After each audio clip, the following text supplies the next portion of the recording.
from Butuan City, we've reached our first destination.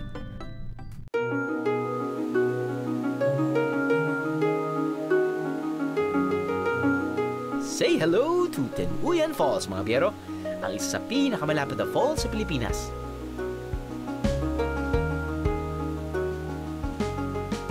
Sigurado akong hindi kayo matutuyuan sa lakas ng tubig nito.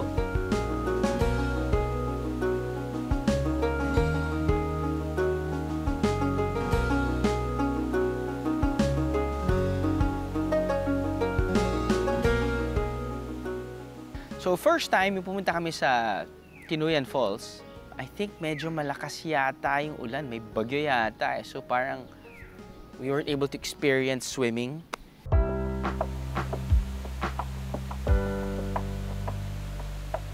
Ang Malacortina na falls na to ay may taas na 55 meters at may lapad na 95 meters. Sinasabing ito ang Philippine version ng Niagara Falls. Yung experience namin sa Bislig the second time around, yun nga, we were able to, I feel that we were able to fully maximize nga our Tenuyan Falls experience. Pero nung bumalik kami, ganda ng klima, umakyat pa ako. Kasi may stairs din yan eh. Para to see the different tiers of the falls. Okay din yun. Picturesque din yan. Selfie, approved.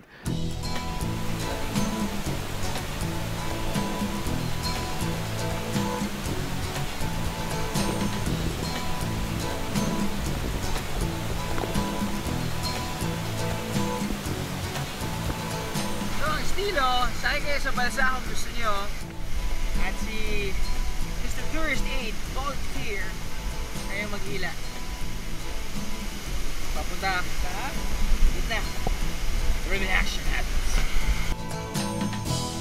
Palapit pa lang, ramdam na ang talsik ng tubig mula sa talon.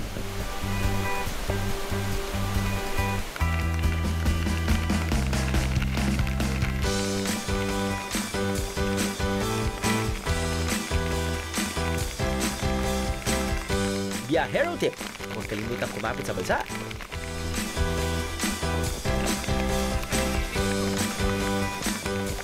Beautiful view plus massage equals perfect biyahero experience.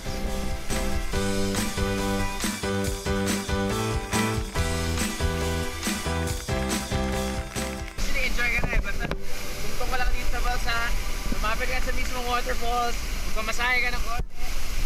Pero kung gusto nyo rin lumangoy, why not? Malimig na milig yung tubig.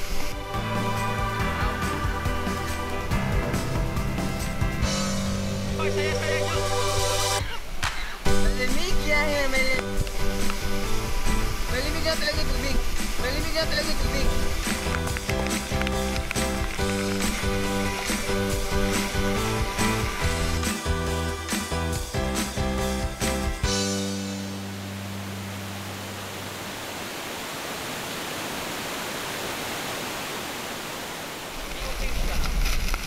Hindi siya ganun kalamig yung tubig. I was expecting na sobrang lamig. Pero, it's a bit warm. Weird. Good.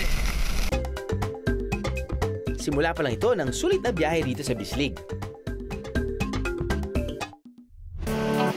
Mula nang mabisita ng maraming turista ang Tenuyan Falls, unti-unting nararamdaman ang pag-unlad ng bayan ng Bislig.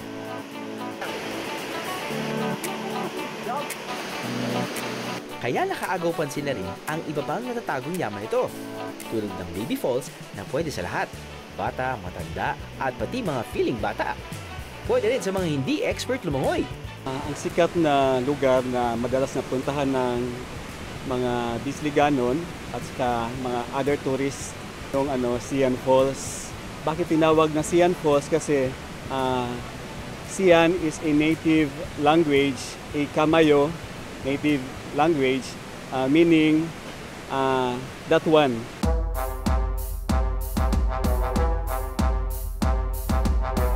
Child-friendly falls according to the city tourism officers because of kasi mababaw yung tubig. Upon reaching the parking area, you have to walk by 300 meters upon reaching the Sian Falls. Very friendly sa mga kabataan. I am the meeting is the IA. God! All you gotta do is just subscribe to the YouTube channel of GMA Public Affairs and you can just watch all the Behind the Drew episodes all day, forever in your life. Let's go! Yeehaw!